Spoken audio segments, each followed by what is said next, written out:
everybody, welcome to another episode of Widgets and Wonders. This is my weekly show about great products from small companies. Now today we're going to take a look at an all-in-one, done by one person miniature war game called Relic Blade. This has been made by Metal King Studios, a one-man show, which is captained by the man Sean Sutter, and he did everything for this game. Now this isn't going to be a Let's Play, this is a Widgets and Wonders, so I'm going to show you the materials and components that this guy made. He is a talented artist, a ZBrush sculptor, and a game designer. He's a triple threat, and he made everything you're about to look at. So without further ado, let's take a look at Relic Blade.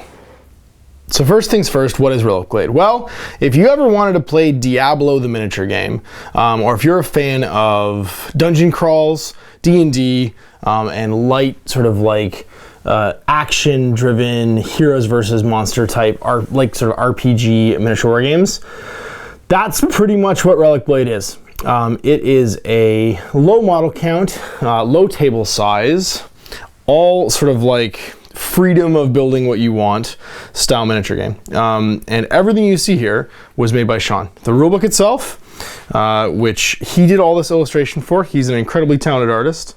Illustration, coloring, I think he did the layout too. All the interior stuff.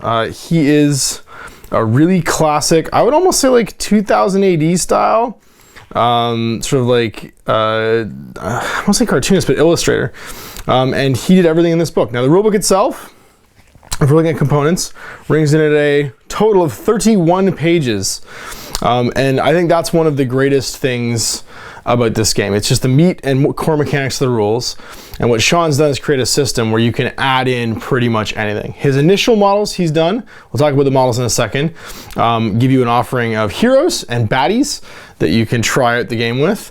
But what really sort of like comes down to is all of these things right here, which is the cards. There are piles of cards as initial outset, and so what I've got here is two 100-point warbands. You basically play good guys against bad guys, and a standard game size is 100 points. You can see here, Berserker Pig 16 points, Axe Pig 14 points, and then everybody's got this little black column on the side, and he illustrated all this too. This is the crazy thing. He actually made all these illustrations. They have these little key cards. So this guy can carry 2 potions, an item, a magic weapon, and take a skill, like an ability. So that's the cards you can buy him. He can have up to 5 cards, and they can only be those types. So you kind of like fill up his equipment slots. And that's what rounds out your 100 points. So the questing knight is 23 points, and I bought him riposte for 3 points and a health potion for 2 points, and that is how you kind of round up to your 100 points. There's other things too, like for instance the wild elf druid. She has 2 models, so 30 points for the wild elf. She can also turn into a cave bear because she's a druid, and that's why there's 2 models here representing her.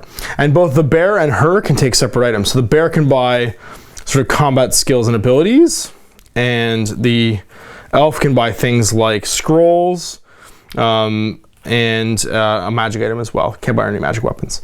And there are piles and piles of items. These are just the ones I gave, these 2 warbands to get like sort of started. There's a huge pile of additional magic items and weapons that you can give people. And that I thought was really fun. So when I made my first warbands, 1, the art was super cool, and 2, it like ultimate tinkering. There's no restrictions basically on what you can give people, unless it has like a keyword, like can only be given to questing knight or can only be given to a cleric. Like they have some unique stuff, so like the cleric only.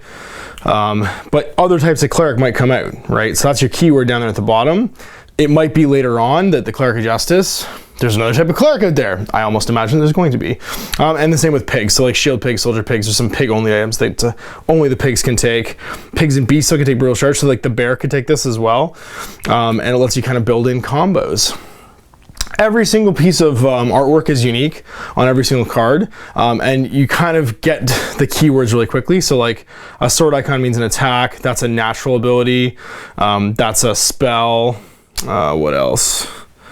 That's a natural ability. I think that's pretty much it. There we go, range attack. This guy can throw a dagger if he wants, and it gives you sort of like what you need to do. So we'll save the rules and stuff for the Let's Play, but I wanted to show you guys the components and the art. And that's like the 2 sort of like first things that show that Sean is super talented. And then the last thing is he literally sculpted all these in ZBrush. So every single one of these models he sculpted himself, and he does actually ZBrush tutorials on his YouTube channel too.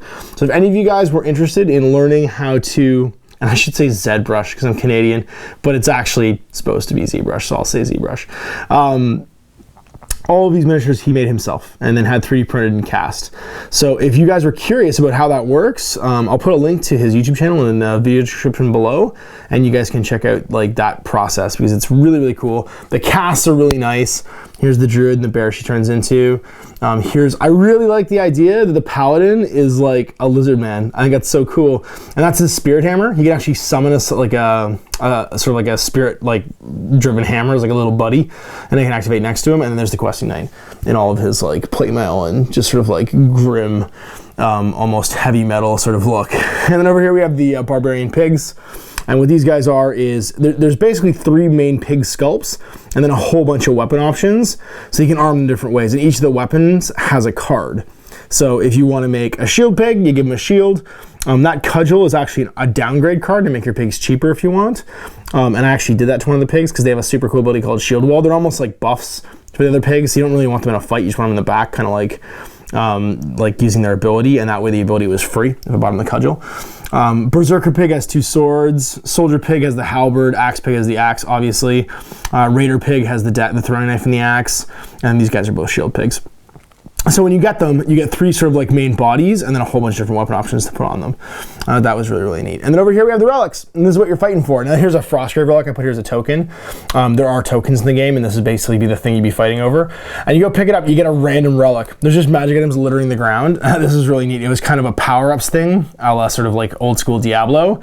This is a Crown of Madness. It means you get +1 your initiative roll, but you can't put it down voluntarily because it's the voices in your head making you do things, giving you insights, but also being terrible. And I love the sort of like illustration of it too. It actually looks fairly menacing. So there it is. These are the basic components for Relic Blade. Now Sean is going to be doing some crowdfunding next week to try and just gauge interest really in the production he's doing. Like he's already got it all made, it's done. There's no like waiting. He's not trying to raise money to get these things made. The game is done. It's playable, it's ready to go.